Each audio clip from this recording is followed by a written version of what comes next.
Hello, everyone, and welcome back to another episode of the Cover One Roundup here, live on the Cover One YouTube channel, or subsequently wherever you listen to your podcasts. I am your host, Kyle Silagyi, joined this and every week by Cover One contributing writer, David Fox, and today we are here to discuss the Buffalo Bills' 47-17 playoff win over. Say that again, Kyle.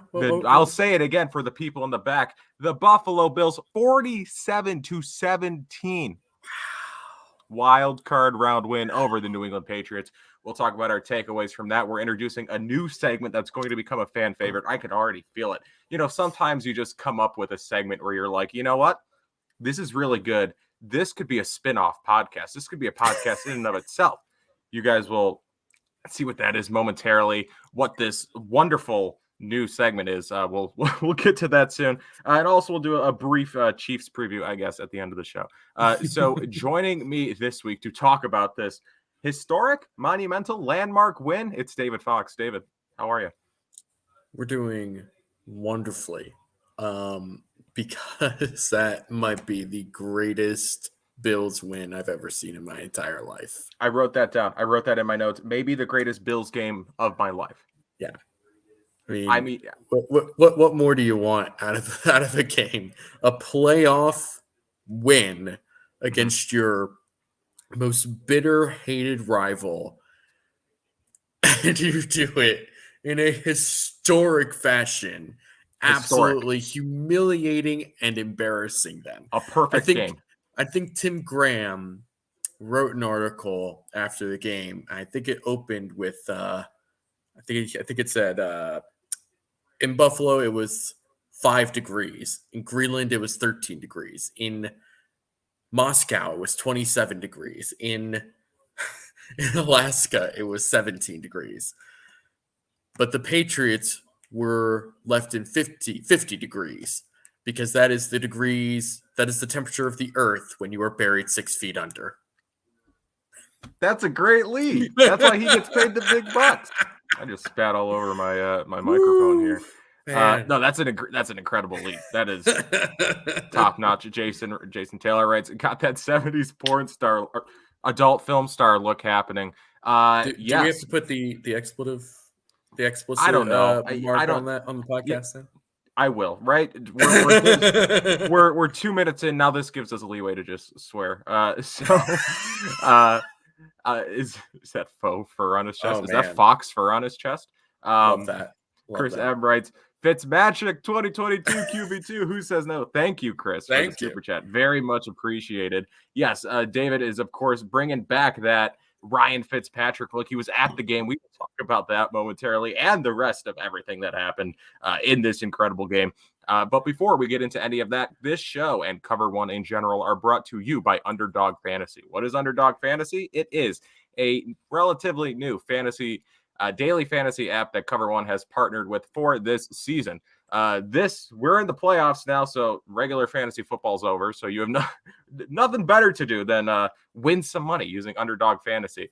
Daily fantasy player props, parlays, best ball drafts, stuff like that. All your daily fantasy needs and wants and needs is how that's properly worded, or more appropriately worded. Anyway, all that good stuff over there on Underdog Fantasy. Use promo code COVER1 to get a free $10 with a deposit of $25 or more. Again, promo code COVER1. Thank you, Underdog Fantasy, for your continued support. All right. So I think it's time to get into this new segment that I pitched at the top of the show. Again, this idea, sometimes you come across an idea that is too good. Too perfect. Like, at least for me, right? Like, I'm an ideas guy, okay? I'm one of the biggest ideas guys maybe in the world. But sometimes I just think of stuff and it's like, I cannot execute this.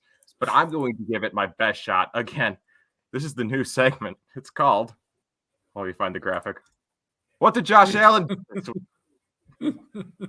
This is the segment where we talk about what Josh Allen did this week. Now, he can do a lot. He typically does a lot. This week, he did some crazy shit. I gave myself the leeway to swear, so we're just gonna go. Josh Allen did crazy shit this week. I think that's basically the best way to sum up what he did. Completed 21. My voice just cracked. That was the voice crack of the century here in the debut segment. That is just you acknowledging the manliness of Josh Allen. I'm just so excited. I'm a little kid. I'm a 12-year-old boy in terms of joy when it comes to my excitement for what did Josh Allen do this week. I don't even remember the name of my segment. 84% of his passes for 308 yards and 5 touchdowns. That's pretty cool. Had a QBR of 157.6. That is the highest QBR by a quarterback in a playoff game. By a quarterback who threw 20 or more passes. Because actually, John Brown is tied for the highest QBR of all time by a quarterback in a playoff game because he threw a touchdown against the Texans. So John Brown actually is number one. But if you exclude guys who didn't throw more than 20 passes, Josh Allen's QBR of 157.6 is the highest by a quarterback since Peyton Manning, who posted a perfect passer rating in a 2004 playoff game. Peyton Manning, from what I've heard, from what I remember, he was pretty good. He was all right. Jason Taylor writes, puberty sucks, doesn't it, Kyle? Every day, man. Every day is a struggle. Also, Josh Allen, the 11th quarterback in NFL history. Just the 11th. There's been a lot of dudes to play in the NFL. Smaller number which have played quarterback, but still a lot of dudes have played quarterback in the NFL. He is the 11th quarterback in NFL history to throw 5 or more touchdowns in a playoff game. Again, joining the ranks of guys like Tom Brady, Peyton Manning, and arguably the greatest quarterback of all time, Kerry Collins. So that is elite company that Josh Allen is in right now. Just firing on all cylinders in this game is probably the best way to describe it. He only missed 4 balls, only missed 4 passes, completed 21 of 25 for over 300 yards. So he was efficient. Like, usually aggressiveness doesn't come with efficiency, but it did in this game. Very rarely does that happen. Well, and Josh Allen's and Josh Allen really is just like the exception to every NFL rule that there is. He truly is. He's a unicorn. That's the term that's being thrown around with Josh Allen right now, but it's true. It's probably the best way to describe him. I remember a couple of years ago, people thought I was crazy because I was like, in terms of play style, and this was after his rookie year, I was like, in terms of like how he plays the game, he's not dissimilar to Patrick Mahomes. Yeah. Now that they both progressed, they're different players, but there is no one like Josh Allen. There is no one like Josh Allen. Also effective on the ground on Saturday, 6 rushes for 66 yards, 374 total yards, just a few crazy throws. The ones that stick out to me immediately, the throwaway on the first drive that was actually a touchdown to Dawson Knox that Josh Allen didn't even realize was a touchdown until like 5 minutes later. Hilarious. The throw to Diggs along the sideline with where he beat J.C. Jackson. Hooked him. That's my favorite pastime at this point is J.C. Jackson getting burnt by Stephon Diggs. It's the third certainty in life, right? Death taxes. It's like when Stevie Johnson used to cook Darrelle Revis, except it's different because like Stevie Johnson was like a good receiver, but like Darrelle Revis was the best corner of his entire time existing with the Jets. And for whatever reason, Stevie Johnson just absolutely cooked that dude basically every time they played. It was the basketball routes. It was the basket. And only Ryan Fitzpatrick would be willing to throw to Stevie Johnson against Darrelle Revis man-to-man press coverage as often as he did. This is already our second Ryan Fitzpatrick mention, and we're not even to the Ryan Fitzpatrick talk yet. And then Sanders' touchdown was an incredible throw from Allen, and then the Knox throw. I don't even think either, all of the throws were good for the most part. I don't even think either of the touchdown throws to Knox were his best throws to Knox on the night. I think the best one is when he just kind of lofted it just over the Patriot into the hands of Dawson Knox, who then fell to the 2-yard line. Just a great game, a wow game. I was watching a podcast earlier, and I'm not going to call the guy out, but it pissed me off. And it's not often that I listen to a media member at this point and I get pissed off. But this guy was like, we're getting so close to Josh Allen becoming an elite quarterback. And I'm like, what else does he have to do? He's been an elite quarterback for 2 years now. What does he have to do in order to transcend into elite quarterback? We're so close. Meanwhile, we're ready to crown Mac Jones the next Tom Brady halfway through his rookie season because he takes checkdowns. Like, what are we doing here? Like, I don't know how you could look at a guy who just completed 84% of his passes for 308 yards and 5 touchdowns, and your takeaway is he is so close to being elite. He's so close. He's so close. He is. He just has to be like a good defense, like the Patriots. Oh my! It's just anyway. That's what Josh Allen did this week. So, David, what are your thoughts on this Josh Allen performance? I mean, really, someone in the chat. I'm gonna find it. I will find it. There we go. Josh Allen is an in real life Madden cheat code. That's what that whole game was. That was just a Madden game on rookie mode when I first started playing Madden on rookie mode. Just it was absurd. I mean, there's no other way to put it. They couldn't do anything wrong. This wasn't even like the previous Patriots game in Foxborough, where like you could find little parts and pieces. Like the Bills gave up a bunch of pressure. Josh Allen just kind of made a bunch of plays on his own. Oh, and then J.C. Jackson dropped an interception on what ended up being the Bills' like game clinching drive. No, none of that happened in this game. This was just like, we are better than you. And that's so much more obvious than anyone wants to admit. And you know what? We're just going to beat you down and beat you into submission. And we're not going to take our foot off the gas. I say this, there are receipts. I promise. Go through the tweeter. Okay, there are receipts. Whenever you are playing the Patriots, it doesn't matter what the lead is. It doesn't matter. You are pedal through the floor for 60 minutes. Yeah. And that is exactly what the Bills did. At no point did they say, we're done. This is good. We need to move on to the divisional round. They were like, no, we are burying this team. We are burying Bill Belichick, and they are going to feel this for the rest of the offseason.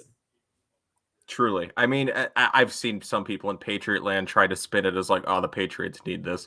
You know, that they need to know what it's like to lose. And it's like, I mean, well, yes, you're going to be doing a lot of that with Mac Jones. They do need to know what that feels like, because apparently Patriots fans don't know what that feels like, and they have no idea how to process it. So they'll figure it out. Jessica writes, what does the sign say today? See, I did not think I was a superstitious person, but in practice, I'm a very superstitious person. I didn't change it from last week. It still says playoffs. I also just found out that I can change the quality on my camera. I've been in like 480p since I got this camera months ago. I changed it to 7. I changed it. I don't know if it did anything, but actually, I do kind of notice it now. I'll be honest. Hey, looking good, looking good. Anyway, so yes, tried to change the quality. It still says playoffs. Again, not changing it because the Bills won a playoff game while the sign said playoffs. Also, this is either I'm very superstitious or it's like an am I the asshole moment. So my sister, don't pigeonhole it. It could be both. My sister, not a football fan, doesn't really like the football. Clifford donates $5. Thank you so much, much appreciated. So my sister doesn't watch football, and she wanted to watch the playoff game this week because everyone in Buffalo is talking about the playoff game. The only games that she's watched this year were the Monday night New England game and the Tampa Bay game. So I told her flat out, no, you can't watch it with me. I'm just not going to allow it. I will not watch the game with you. And, that's fair. That's fair. So, but again, reasonable take. Is it superstition or, I mean, I'm an asshole, but for different reasons. Am I an asshole in that circumstance? I don't know. Jessica writes, we prefer you at 480, Kyle. Thank you. We'll change it back. We'll get that one fixed. I think that wraps up this first segment of gotta find the branding. What did Josh Allen do this week? This is the high quality production value that you come to expect from the Cover One Roundup podcast. People who are listening on audio, I don't know how many there are, but the people who are listening to the audio version of this podcast are like, why is he taking so long after introducing the name of the segment or after saying, what did Josh Allen do this week? It's because I have this awesome graphic with this incredibly designed logo that didn't take me 5 minutes this morning. It took me 4. I feel like we need to make a theme song to go with it too, like a little 5-minute bumper. Dawn writes, please change it. Not sure if she's talking about the camera quality or the branding. What did Josh Allen do? We'll fix both of them for next week. Don't worry. Can Elvis button up his shirt? Come on, man. It's Ryan Fitzpatrick here live. First of all, it's a zipper. Second of all, no. But I appreciate the thought and the willingness to ask. That is, you, man. Hey, we'll get to the Ryan Fitzpatrick talk. You guys don't worry. It'll all make sense soon. Okay, so now it's time to move into the takeaways of this game. This is the segment where we talk about the takeaways from the game. My first takeaway is that the Bills understood the assignment. Now, you may be thinking, Kyle, it would be a bigger concern if they didn't understand the assignment. I agree, but like, if you listen to this podcast last week or the Cover One Playoff Extravaganza, which David and I appeared on last week, my thoughts, or our thoughts in general, but on this game were very clear. Neither of us were overly concerned about the Patriots going into this game because, to me, the blueprint to beat them was very simple. It was make Mac Jones a factor, make Mac Jones the player to beat you. And it appears that the Bills thought this as well, because they go out early striking, they limit the run. The Patriots try to get it going on they try to get the run game going early on their first drive, but the Bills were up 7-0 at that point. Then the Bills had then they had a couple quick stops, and then what happened after that? And then they got pushed back because the Bills defense, B, a couple pre-snap penalties, which you're going to get in Buffalo because of that crowd, which I heard, again, media before the game saying like, oh, there's $30 tickets. The Bills fans aren't going to support. They're not going to come out and support the team. It's like, narratives are fun. Anyway, so another shout out to Clifford Mail. Thank you. Oh, thank you. Mac threw his absolute best pass in Arsenal Heights snatch. The Pats' hopes and soul players are chalking every play after that. We're gonna get to that Micah Hyde play because it might take a good half hour for me to fully digest and explain like how amazing that is. But yeah, that's about right. That honestly might not be a bad take. Was that his best pass of the season? And it just got picked off. It was a great ball. It was a good ball. Aguilar was open. I mean, Levi got cooked on that play, and Hyde just said, "No, not today, Satan." Right, that's my ball. Today. It was just, it was crazy. When I saw it live, I thought it was a touchdown, and then I see Levi just like pointing the other way. I was like, "What is he doing? What is he even?" And I was like, Hyde has the ball. Does he think, did they pick that? Well, I mean, at least it's not a touchdown, I guess, right? And then right, I saw it, I was like, he came down oh my with God, he got a freaking pick out of that? What is happening? Spin rights, but Hyde is not a Pro Bowler. Yeah, he stinks. We all know it. Micah Hyde stinks. They all do. None of them are very good at football. They all stink. 2 Pro Bowlers from this team, and one of them is Deion Dawkins. And he deserved it. Anyway, okay. So going back to the Bills understanding the assignment again, the game plan was simple: build a lead early, so that you have to make Mac Jones a factor, and that's exactly what they did. They built a lead early, and as you said, David, never looked back. Scored on all 7 drives. We'll get into that. But the Patriots did from time to time try to establish the run. But again, the Bills were there to answer the call, really limiting any progress they made on the ground, making Mac Jones the focus of that offense. And again, he wasn't awful, 24 of 38 for 232 yards. Not an awful performance for Mac Jones, but it just so happened to come on a night where none of his teammates showed up. And a lot of guys were dropping passes. A lot of guys were slipping and falling. Just not a good performance from the Patriots. I think Belichick said after the game that they just didn't do much of anything right, which is true. I would agree with that.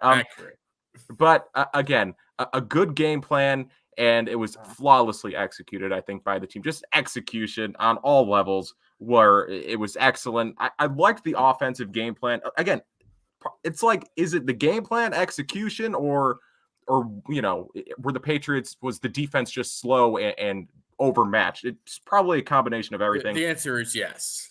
Yes, but again, a nice combination. They got the ground game involved. Again, this is a game where Allen completed 21 of 25 passes for over 300 yards, and we can talk about the run game and the offensive line blocking, and Devin Singletary averaging 5 yards per carry as a bright spot. The team as a whole averaged 6.8 yards per carry.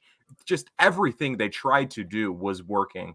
And I expected the Bills to win this game. I wasn't overly concerned about the Patriots as an opponent, but no one expected this, just this historic performance where everything went right. Yeah, I mean, this was just unbelievable. And something that kind of occurred to me is the fact that, the Bills could not have gotten more yards in this game if they had tried. It was literally impossible because they only got touchdowns. Outside of their final drive where they kneeled. Right, doesn't count. Striker from the right. I mean, it was Mitchell Trubisky. Right, so it doesn't count. So they literally maximized their entire yardage. They didn't settle for anything. There was no other team could say that. No other team could say ever. We did not leave yards on the field. There were no yards left on the field that night. No points left off the board. I can't think of another team at any level of football that can actually say that. I mean, that's absurd. That's just they did this against insane. Their division rival, against the top Patriots, 5 defense. The Patriots, Bill Belichick. I mean, there's no other way to quantify this other than this was perfect. It was perfect. But I guess Josh Allen still has a way to go to be elite.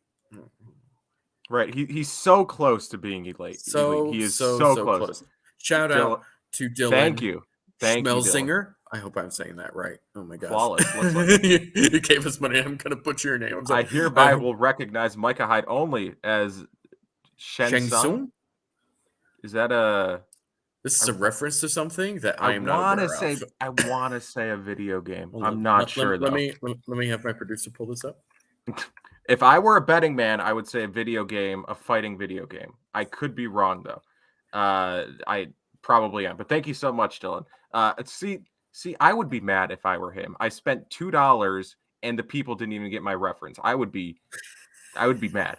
I apologize, Dylan, but thank you. We very much appreciate it. Mortal Kombat. I was half Mortal right. Kombat. There we go. Yep. Thank you so much. Snatches souls. Hell yeah. Hell yeah. That is true. That is what my guy did. Snatching souls and snatching Mac Jones's best passes of the season. So yes, just an incredible... Young one. Hold on. Let me be clear. This has nothing to do with age. This has to do with not being aware of society as a whole. Very big difference. And with me, it does have to do with being young. Well, nothing I can do about that. Too young. Shouldn't even be. I had to get express parental permission to be on this podcast today. So, David, what's your takeaway from this game? My takeaway is that Sean McDermott Belichicked Belichick. And by that, I mean he outcoached, outschemed, outmaneuvered, and completely embarrassed and buried the opposing team. Because this is something that Bill Belichick has done to the Bills. He's done to the Dolphins. He's done to the Jets. He's done to basically any team he's ever played. Mm-hmm. I mean, we remember that, I don't know, maybe some of us don't. Maybe some of us are too young. But some of us... My mom said I could be here, so... remember the Patriots-Broncos game that I think Tim Tebow played in, which was the divisional round. And thank you. You good? My father brought in the wiki for Sheng Tsung, so much appreciated. That's my producer. Much appreciated, Mr. Fox. Anyway, so the Patriots Broncos game, divisional round, Tim Tebow, they get blown out. And then I think it was on third down, Tom Brady punted. in just the most disrespectful thing you can possibly imagine in a playoff game. The Bills decided to do that by scoring 7 touchdowns on 7 drives, and then they put in their defensive backups. Tyler Matakevich got actual reps in a playoff game as a linebacker. Mm-hmm. The absolute disrespect that shows is everything I am here for. Damar Hamlin got actual reps at safety. Saron Neal was at outside corner. I mean, this is a wonderful, beautiful thing to see. I could not process it in real time. Just like, what am I witnessing here? This feels like a preseason game. I mean, it felt like the preseason game against the Bears, where everybody's just like, touchdown, score, embarrassing. And then it's the Patriots and it's the playoffs. Whew. You didn't mention that Tommy Doyle caught a touchdown. And Tommy Doyle caught a touchdown. The man couldn't even find his way to being active for the first half of the season. Right. And now he's catching a touchdown pass against the Patriots in the playoffs. Right. The man who signed his contract in full gear. The man who, on his first NFL snap ever, showed his ass and allowed a snap, is catching a touchdown pass at his first playoff game. It's incredible. There was a comment up here. I think it was from Paul. I want to find it. O-line, this is Tommy Doyle talk now. O-line was 100% what was wrong with this team all season. The offensive line playing better has coincided with this offense really taking a step forward and looking more like itself, looking more like its 2020 form. We talk about this every week. I feel like we have 5 minutes each week just devoted to kind of gushing over Mitch Morse, but Mitch Morse had another strong game. I did not realize how good of an athlete he is. I always knew he was a good athlete, but he's incredible. Him running in front of Devin Singletary, or was it Isaiah McKenzie? Probably both. I think it was McKenzie. I think it was McKenzie, probably. Though. Him running in front of McKenzie, I could not believe just how fast he was actually moving. Also, shout out to Isaiah McKenzie, who, I'm sure he didn't. I'm sure in the actual reality that we live in, he did not actually get faster in between the regular season and the postseason, but he definitely got faster in that game.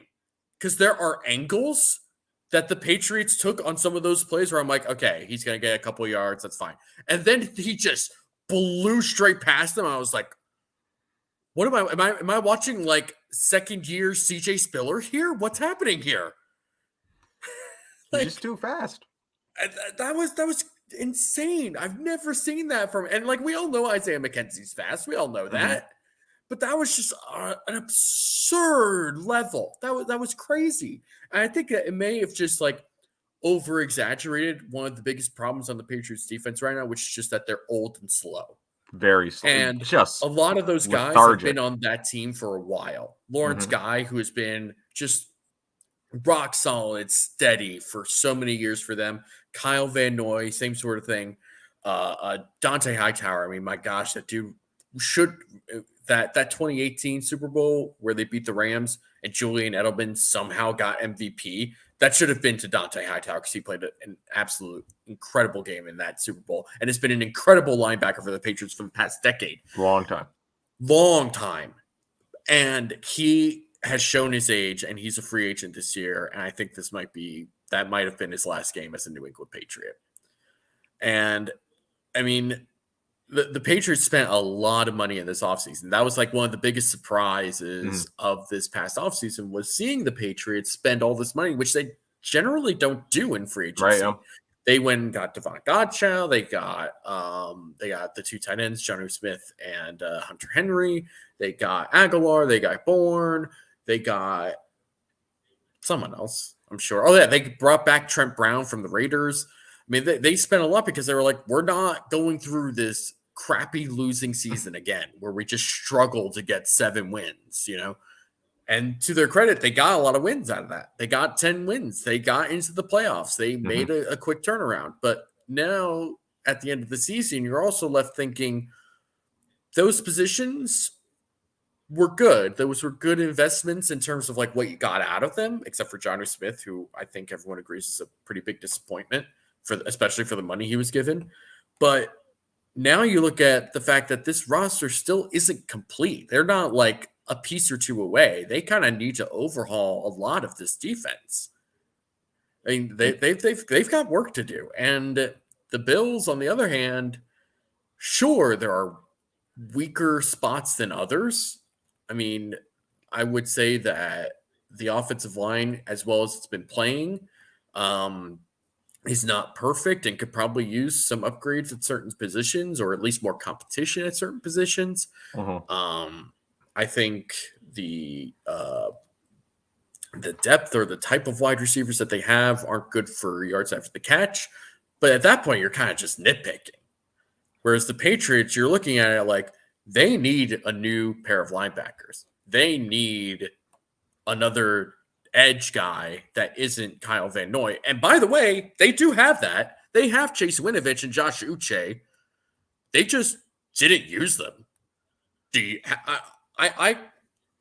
Have you seen Josh Uche or Chase Winovich this season, like at all? I saw what's their kickers or their kick returner's name who has the same hair as Chase Winovich. I saw mini Chase Winovich yesterday on Saturday. I didn't see Chase Winovich though, unfortunately. They have these guys, but this is just sort of emblematic of a lot of Belichick, like, traditional stuff, and you see it with a lot of his coaches that go out into other teams. They don't like playing rookies. They don't like having to teach rookies on the fly. They don't like the Patriots, and Patriots coaches don't like taking their lumps. They like winning. Who doesn't? But they don't like the process and the hardships that come with like having to play a rookie immediately. And I think it's why they were so hesitant with Mac Jones for a while, until they were just like, you know what? We just got to roll with him because he gives us the better shot than Cam Newton right now. Doesn't really make sense why they just outright cut Cam Newton, but that's neither here nor there at the moment. But for the Patriots, I mean, they've got some soul searching to do. I mean, that's just the facts of it. And the fact that they might be losing Gerard Mayo to a head coaching position, maybe, possibly. That's wild to me, which is very weird. Can we talk about that for like a second? Can we talk about he probably has a great agent because he's been a coach for like 3 years and he's had his name and head coaching cycles for 2. Who is Gerard Mayo's agent? Well, I would love his agent because that's incredible. Or he's just leaking out information to all the media guys. So every time at this year, Kim Zayadi, shout out Kim Zayadi for getting this dude head coaching interviews as an inside linebackers coach in his 3rd year of coaching. That's incredible. Crazy. It's the come up of the century, really.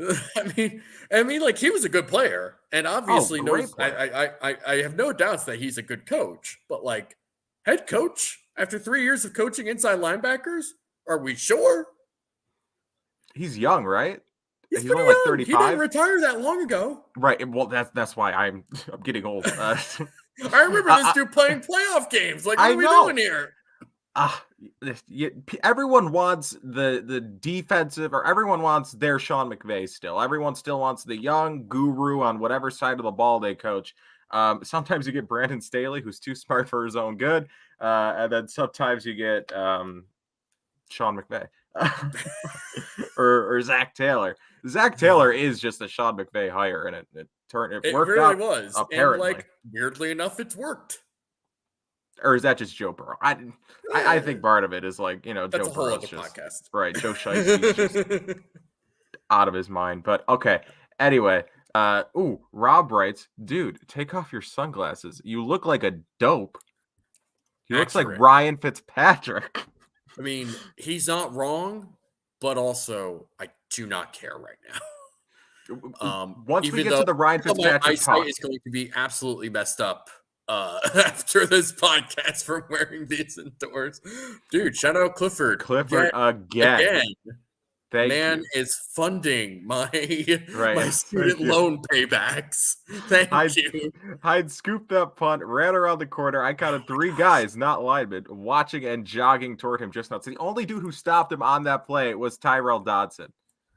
If Micah Hyde had scored on that touchdown, just like casually bringing it out, like that would have just been perfect. It would have been almost perfect. I mean, like scoring 7 touchdowns on 7 drives, that was perfect. But like the way he just like, yeah, I guess I'll just take this one and I'm just going to turn around the corner. Oh, I'll just have a 50-yard punt return when I was just supposed to be back here catching fair catches.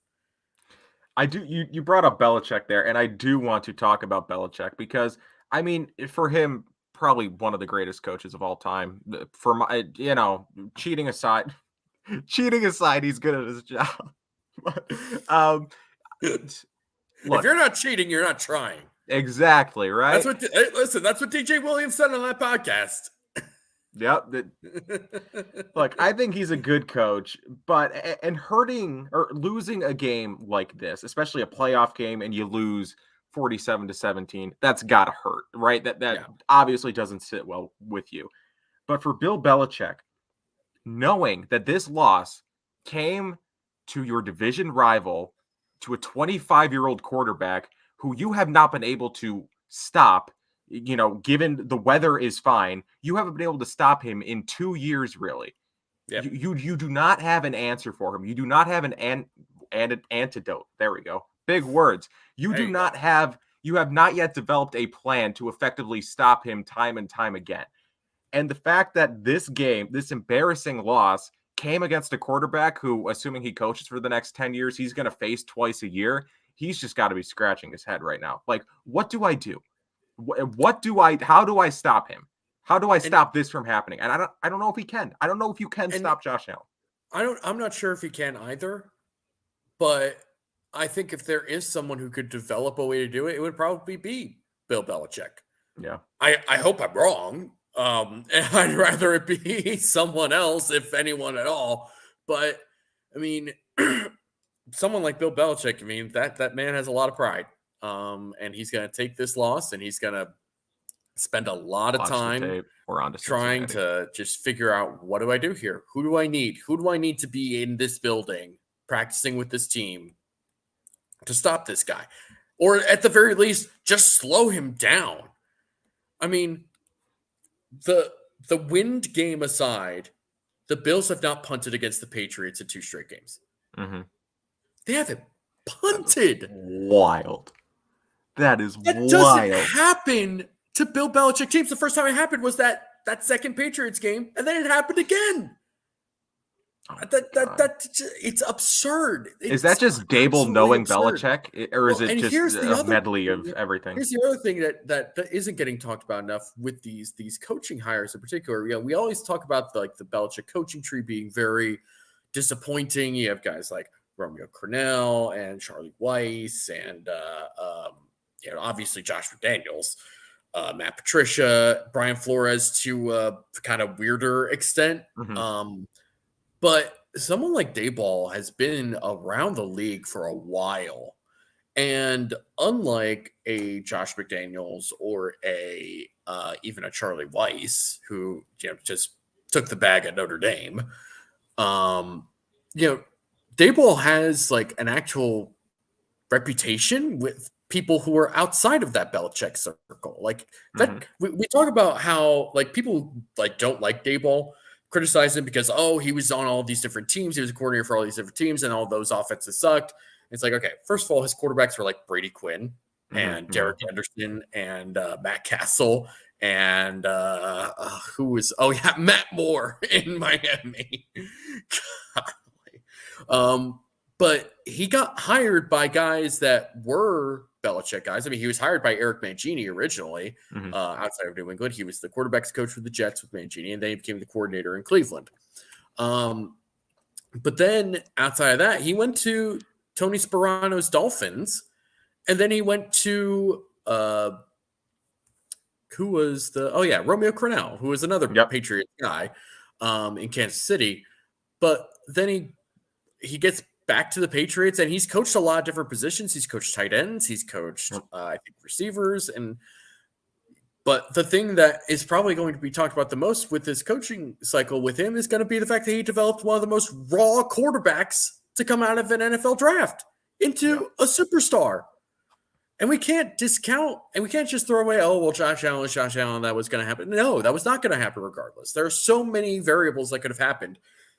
An offensive coordinator who didn't want to form an offense around Josh Allen, that could have happened. Mm-hmm. Brian Daboll said, no, I'm looking at this demigod of a human being sculpted for my own coaching pleasure. And I'm going to take this and run with it. Literally. Sometimes. Yeah. And it's incredible to see. And really that's something that needs to be talked about with Daboll is the fact that he gets criticized a lot with the Bills for passing too much. And that, he just doesn't want to run the ball. He's, too pass happy to this. Well, the man made Peyton Hillis a Madden cover athlete. Peyton Hillis was a top of his resume, actually. When Brian Daboll was calling plays for him in Cleveland. I mean, Josh Allen is one thing, but Peyton Hillis, big on the who cover. is a fullback.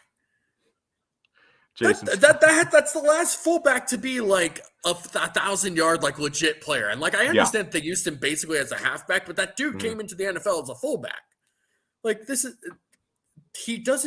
He's not pass happy with the Bills because he just really loves to throw the ball or call passing plays. He's pass happy because they have one of the best wide receiver cores in the NFL. That's just facts. That's just how the team is built, that you have to be pass heavy. So then if you take him to a team like Chicago, which it sounds like they're interested in him, and Joe Shane, which would be just slam dunk hires in my opinion. Yeah. You have Justin Fields. You have a pair of good running backs, I think, with David Montgomery and Khalil Herbert, who came on pretty well as a rookie. I think you'd see a lot of running. I think you'd see a lot of running with that trio of players. And you have Darnell Mooney and Isaiah McKenzie is an upcoming free agent. I guarantee you wherever Brian Daboll ends up, Isaiah McKenzie's going right there with him. Absolutely. I guarantee it. Lock it in. Yeah. Jason Taylor writes, do you really think Daboll gets a head coaching job? At this point, hard to say.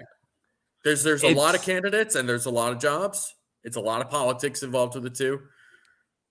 He should, in my opinion. It's becoming increasingly difficult to not see him getting a job. I mean, last year with the Chargers, right? It seemed like a natural fit with Herbert, right? Similar player to Allen, plus the Tom Telesco connection. It seemed like that was the fit. But they just kind of got tired of waiting around, so they went with Brandon Staley, who not a bad hire, but no, not at all. But now, I mean, just after what he just did this week, part of it, you could understand owners who make these hires ultimately, or the GMs, but ultimately the owners signing the paychecks, they have to clear the hire for their head coach. Right. You could forgive them for not watching the Buffalo Bills Week 10 game. You can forgive them for not doing it. But this game, wild card they're weekend, all watching only game on TV, and Brian Daboll comes out and 7 for 7 in terms of touchdowns. I mean, it is difficult. I'm sure every team with a head coach opening at this point is we should look into him now. And he's a hot name. I think most teams are looking into him. It would be difficult to imagine him not getting one of them.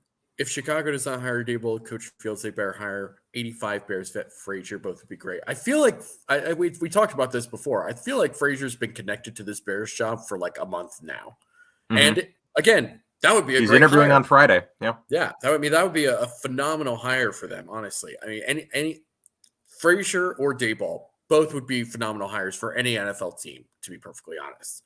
And then from there, you're going to see, I think, quite a few assistants from the Bills get plucked to go to these other teams. I would be interested to see if Chad Hall, the wide receivers coach, stays or goes. because he is very popular with that group of wide receivers and Stephon Diggs in particular. But it seems like because of that, that's exactly why he might want to go and be on another team where he's potentially leading to like a play calling situation. I mean, got to get those reps. Yeah, I mean, Rob Boras, who like has been on this coaching staff since McDermott has got to Buffalo, which is, I mean, if you look at that first coaching staff, there's not a lot of guys that are still here. I think it's Boras, and I think it's Bobby and Bob Babbage. Yep.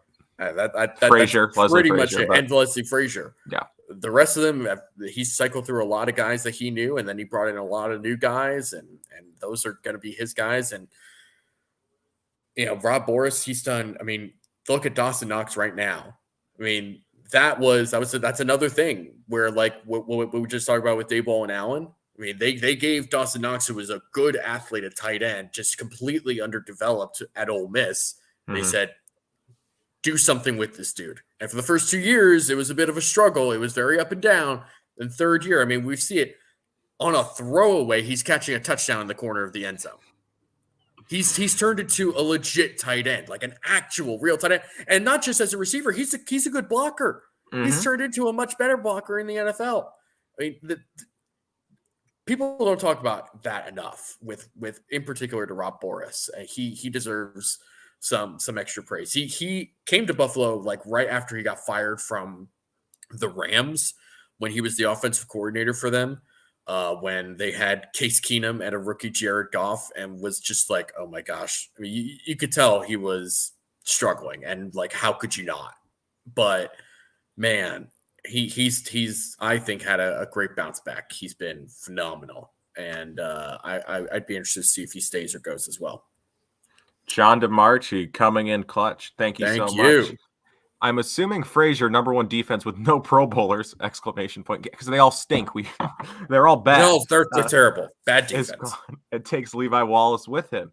Dable takes IMAC for sure, and I would be happy for all they deserve the bag. Exactly. This is a podcast that supports people and players getting paid. Everyone should get paid. Everyone gets the bag. I didn't even think about Frazier going and taking Wallace with him. I could see that. That's spooky. And I could see potentially a year later, Harrison Phillips being a free agent. I mean, that could happen. I could see him walking if he gets the right deal away from Buffalo. Right. Yeah, we'll see. Again, it's all going to come down to, because the Bills are going to be creative. They're going to have to be creative with the cap moving forward. So we will see these teams with, much more cap space if they will hand out the bags, which again, we are in favor of. That's right. I was going to go on another tangent, but we are 50 minutes into the show, so I'm not going to. I'm just going to. Phillips is a free agent this year. Spin right. Yes, because this was the Allen. He was at the Allen Edmonds class. Yes. And Harry loves Buffalo. He does, but would I rather get paid like? We'll see. I mean, let's just say hypothetically, we're going to do this very quickly. I promise. This will be very quick.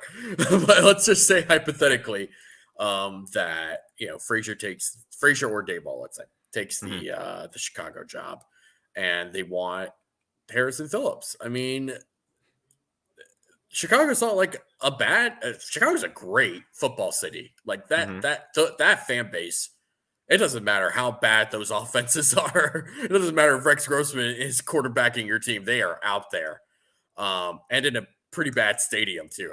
That's not a great stadium either. But, I mean, that's a good place to be. I mean, you talk about, he likes Buffalo. Chicago's a pretty good place to be. I mean, right, if he's getting paid more to be there. And the cost of living is much higher.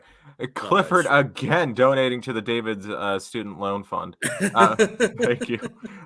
Why do Daboll or Frazier not get a head coach job? Did you watch TV this weekend? Any weekend? Exactly. Yeah.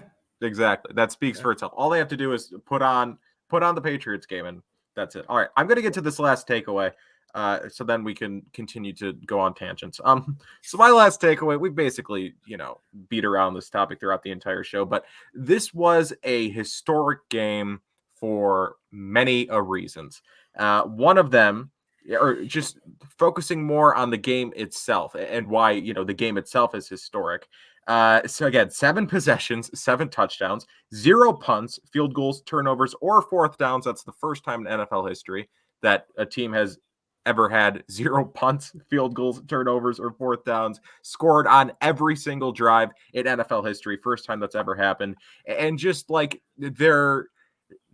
each year, I can think of, at least the last couple of years, there's at least one game from each season that I can think back to as and I remember basically the entire game, like the beats of the game, that I can just sit down and watch whenever for whatever reason. These are just games that stick out to me. Like for 2018, it's the Vikings game. 2019, it's the Cowboys game on Thanksgiving. 2020, it's the Broncos game. For some reason, that game sticks out to me. And then this year, I really didn't have one, but I mean, this game. Now you do. We are going to watch this as Bills fans, regardless of how the rest of the playoffs, pan out. And hopefully, this is one great game en route to a Super Bowl. But even if it's not, this is a game that we are going to look back on in 5 years from now, 10 years from now, and just watch it with tears in our eyes, basically, because it was just that good of a game. Just again, the historic stat line, the moments, the Knox touchdown, the throwaway, the Hyde interception, which was potentially the greatest interception I've ever seen, the Doyle touchdown, just all of these weird and great moments that make up a game, right? You remember moments more than you remember games. You remember the moments. I was gonna make a Tim Tebow reference there, but my brain couldn't come up with it. You want to talk about moments? That Tim Tebow playoff game was a moment. Exactly. Steelers engage 9 defense in overtime. You love to see it. That's can't get on the Tim Tebow tangent. This will be a 2-hour podcast, I'm sure. But again, just thinking larger than this game, what this means, I like to think about football romantically to an extent. I like to think about what things mean, what the moments mean to a city, to a town, things like that. And just seeing it's a great story, right? Yeah. Your team struggles all year. I wouldn't say struggles all year, but your team kind of doesn't live up to expectations in the regular season. Granted, the expectations were high, but they kind of struggle to live up to those expectations. You get into the playoffs, and your first game, your first test is the team that has haunted you for the last 20 years, the team that you haven't been able to beat, the team that you haven't been able to consistently get the upper hand on. And you do this. You beat that team. You beat Bill Belichick, the coach that has given Buffalo nightmares for 20 years, and they just embarrass him. Which he said in the press conference, he was embarrassed. Right? He leaves with his tail between his legs. Just to see how historic this game is. I think that's basically all I have to say. Right? It's filled with moments, filled with so many deeper meanings, and the game itself was incredible. So that's basically my second takeaway is we just watched a game that we're going to see 20 times throughout the next 20 years for the first time. Yeah. I mean, it's just one of those games that it just ends up in the annals of NFL history. It's craziness. It's craziness. The fact that this just happened in general, much less against a good playoff team. They didn't do this against the 7th seed of the playoffs. They did this against the Patriots. It's the Patriots. Right. The team that everyone 5 weeks ago was they might win the Super Bowl. Mac Jones is Tom Brady. Yeah. John, thank you again. Coming up clutch. So here is my nightmare. Pats trade Mac and 2 Woods to pay for Rodgers after the season. No way New England is going forward versus Josh with Mac. I do want to bring that up. That is a good point. That is a good point. Do you think that Bill Belichick watches this game and is like, okay, I kind of need a Josh Allen? Granted, there are no more Josh Allens, but a quarterback in the Allen, Mahomes, Herbert tier? Or do you think he's like, no, I've won with the Mac Jones type? I just called Tom Brady a Mac Jones type. I've won with this style of quarterback you know what I'm saying? I've won with this style of quarterback my entire life. I'm going to continue to do it. I think Bill Belichick is leaving that game thinking my quarterback was not the problem. Mm-hmm. It was my defense. Right. And regardless of what kind of quarterback I have, I can get into as many shootouts with Josh Allen as I can, and I might be 500. Yeah. I need a defense, and I need to figure out how to defend Josh Allen. That's what he's thinking. He's a defensive coach. That's what he's been his entire life. It's what he prides himself on. And he's got to try and figure out something to do here. I don't know what that is.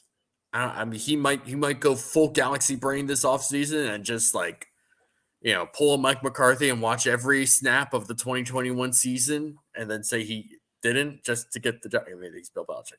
We're losing the track here, but he's got to do everything he can to figure out how to defend Josh Allen before he tries to quote unquote fix the quarterback position, which I don't really think needs fixing. Right. It's not happening this year, I don't think. Mac Jones is his type of quarterback because Mac Jones doesn't make mistakes and Mac Jones doesn't put his team in a bad position. He might not be at the same level. He's obviously not at the same level of Tom Brady. We all know that. He's not going to be like a high-end Cam Newton or anything like that. He's Mac Jones, and he is who he is, but who he is can still win you a lot of football games. And really, I mean, you could win a Super Bowl with Mac Jones. You could.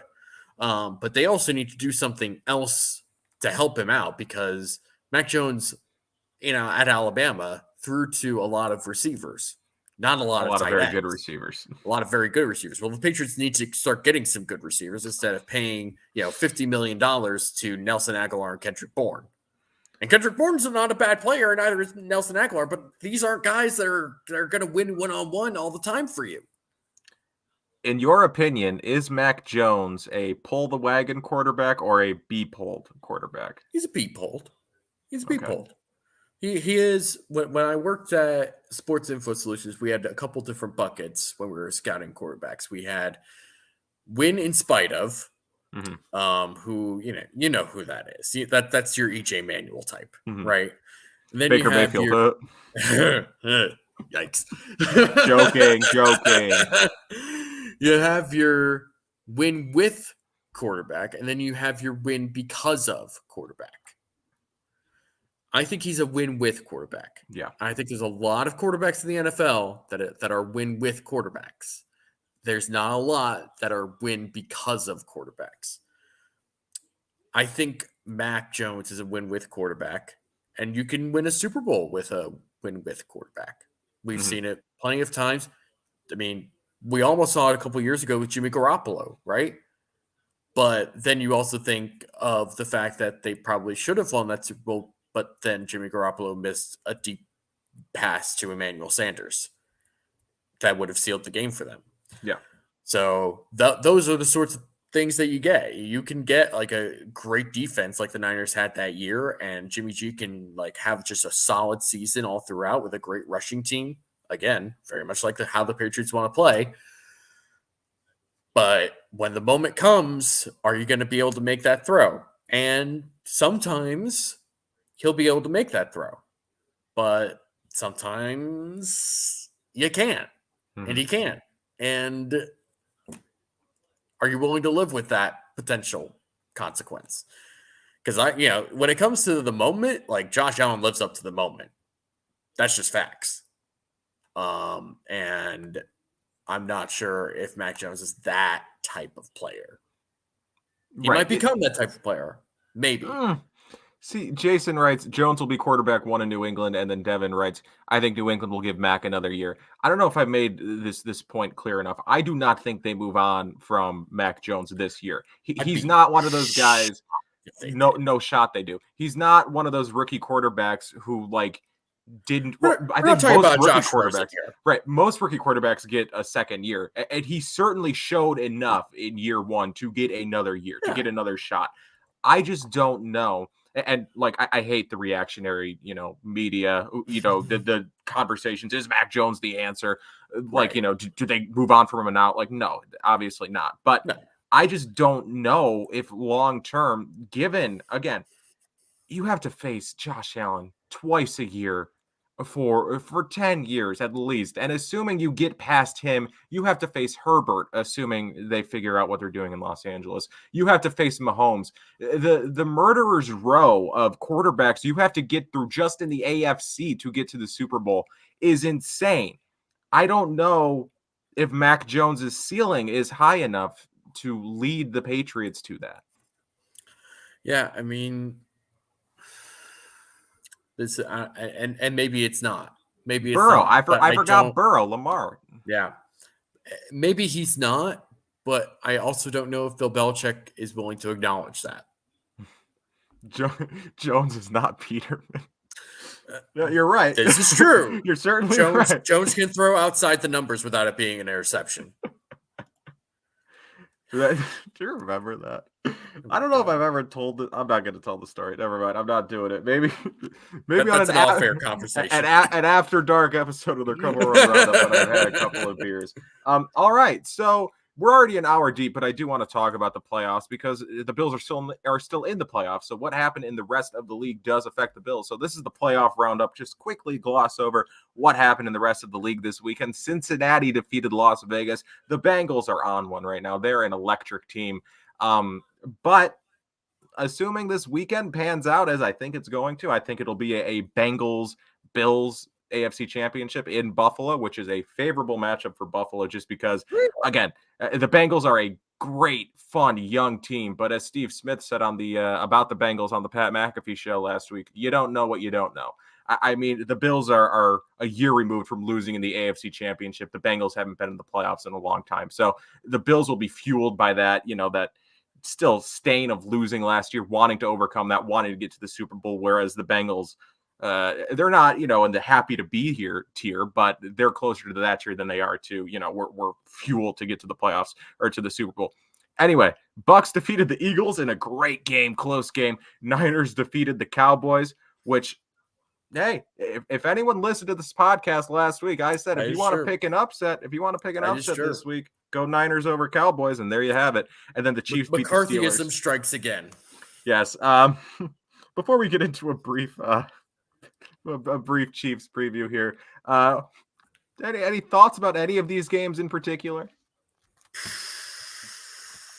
Man, I love Joe Burrow. He's just great guy. Great player. He is the coolest person in the NFL right now. I feel like a 10-year-old. Like, oh, he's so cool. He is so cool. I want Joe Burrow poster on my wall. He's the coolest player in the NFL right now. There's no when he was asked, oh, this is the Bengals' first playoff win in 31 years. Like, how do you feel about that? He's like, yeah, it's pretty cool. It's just like there's nothing that faces this dude. There's nothing that makes this dude just like rattled or anything. He's just he is Joe Cool. He is the new Joe Cool. I'm not saying he is Joe Montana. I'm not saying he's going to win 5 Super Bowls or whatever. That's not what I'm saying. I'm saying he has that type of demeanor. I remember seeing very recently there was some NFL Films thing that came up in my Instagram. Shout out to John yet again. Oh, sorry to shoot the chat again. Never apologize for giving me money, but had to share. Heard on Good Morning Football last time since he won a playoff game. The QB was Boomer Esiason and post-game interviewer was OJ must have been a killer interview. Allegedly. Okay. Allegedly. Thank you, Kyle. Okay. What was I saying? Joe Burrow. Joe Burrow. So I saw some NFL Films thing pop up on my Instagram about like Joe Montana used to take the sideline phone and then he would dial out to his home phone so that he could call his wife to tell him that they loved her. And she'd be like, "What are you doing? You're in the middle of the game."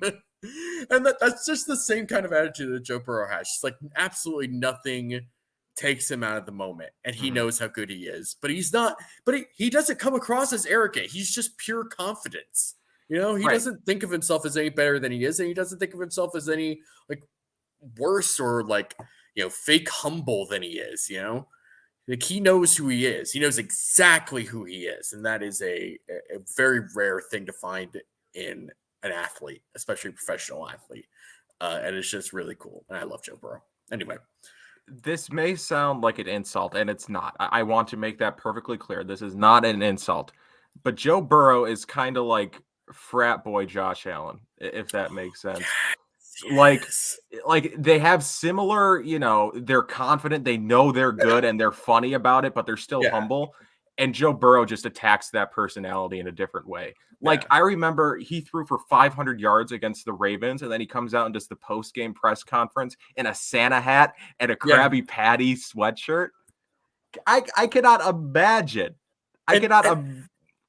Go and so leading up to that game, the Ravens defensive coordinator was like, well, he's good, but like, let's not crown him anything yet. I don't think he's Tom Brady, yeah, blah, blah, blah. And so a reporter, after he threw for 500 yards, was like, did you see these comments that Wink Martindale made? And he was like, yeah, I saw them. I thought they were a little unnecessary. I mean, and he was like, and he even said, like, nobody knows what my career is going to end up being. It's only my second year, but like, I just felt like that was an unnecessary comment. And then they were like, so were you thinking about that when you were still throwing the ball like 40 yards downfield up by 20 points? He was like, maybe.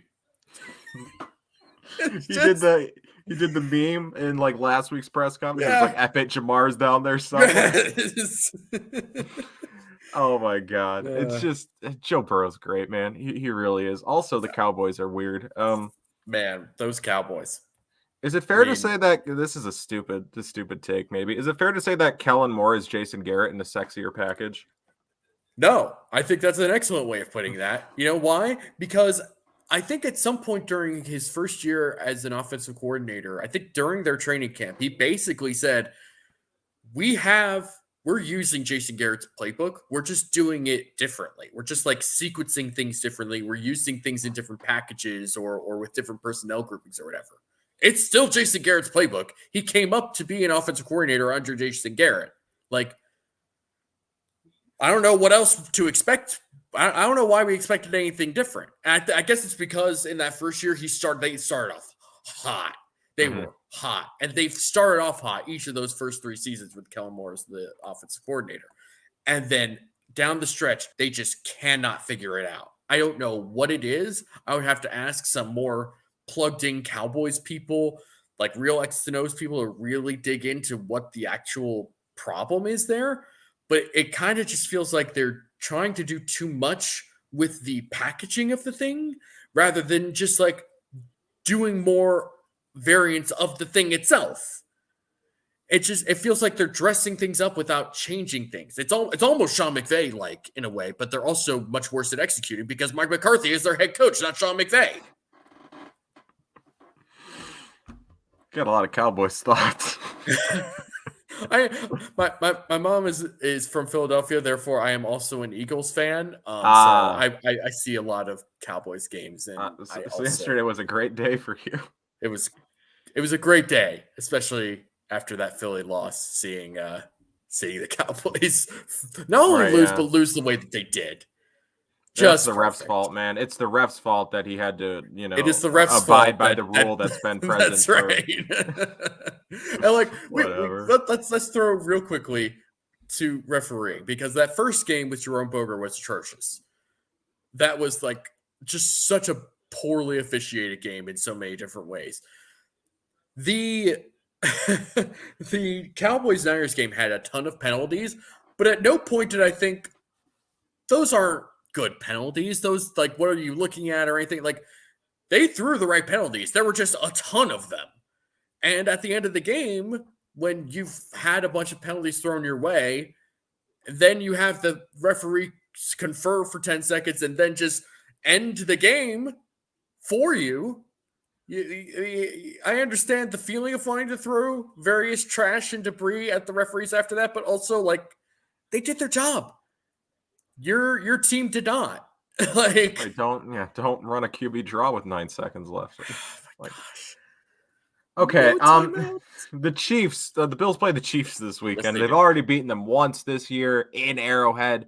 They come back down. It's kind of a revenge game for both teams. Of course, the Bills already avenged their AFC Championship loss to an extent, but they still, back in the playoffs will want to get that sour taste out of their mouth, defeat the Chiefs on their home turf. Is it turf or grass at Arrowhead? It's an Who excellent cares? question.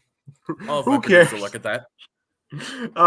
Anyway, they'll want to avenge that. They'll want to, again, get that taste out of their mouth and beat them in the playoffs. Whereas the Chiefs will be motivated by the fact that the Bills came into their building and beat them earlier in this season. So, David, just natural quickly here. grass. Hey, just like the Bills' new stadium. So just anything here. Obviously, there are a lot of concerns because they're the Chiefs and they're a very good team. And the Bills are without Tre'Davious White, which I think might, for the first time since he's been injured, kind of really be evident. Dan writes, my son thought the Chiefs. Is it not? What's their mascot? Well, it's a wolf. No, what's their mascot? Is it a wolf? I have no idea what, because that thing is out there. I have no idea what that thing is. It creeps me out. I have no idea what it is, though. Chiefs mascot. Kyle will look this up while I pontificate about the Chiefs. So looks like a wolf. Casey Wolf. Yes, I would assume his name is Wolf, okay. given that his name is Casey Wolf. That is a weird looking wolf. Again, Trey White being gone might make itself evident this week. But, I mean, if the Bills play like they did last week, no team ever is going to beat them. So, David, just general thoughts here. Yeah, I mean, we could talk about Travis Kelce and Tyreek Hill and Patrick Mahomes. Obviously, we already know about that. Everyone knows about the player. That's what they're amazing at. Here's what I'm actually concerned about is the fact that Jerick McKinnon actually did something last week. And, he had 140 yards. He basically missed 2 straight seasons with, injuries and whatnot. It somehow just decided to show up in the playoffs, wear the number 1 jersey and have 140 yards. That's wild. And it's a little concerning because the Chiefs haven't really had any sort of production from their running backs all year. I mean, they've tried to get Clyde Edwards-Helaire going, but various injuries and not being very good have derailed that. Mm-hmm. So Jerick McKinnon right now is kind of the big X factor in my mind when facing the Chiefs. The Chiefs defense, I mean, they struggled out of the gate. We all know that. They kind of put things together in the middle. They are not playing super well again, it seems. And I know I think it was Nate Tice and Mina Kimes talk about how often the Bills used Reggie Gilliam at fullback in this past game. And how often they used him in the Chiefs game, which was his highest percentage of snaps. And it seemed like Steve Spagnuolo doesn't really know what to do with a fullback on the field when it comes to his defense, which is very interesting. So that he might be an X factor in a very sneaky way where Reggie Gilliam might not get 5 catches for 100 yards or something like that. But the way they use him and how they line him up or how they use him in motion as a blocker or whatever might end up springing something really big. And the other thing, the offensive line for the Bills playing super, super well. Mm-hmm. And they're going to need that because Chris Jones is a beast.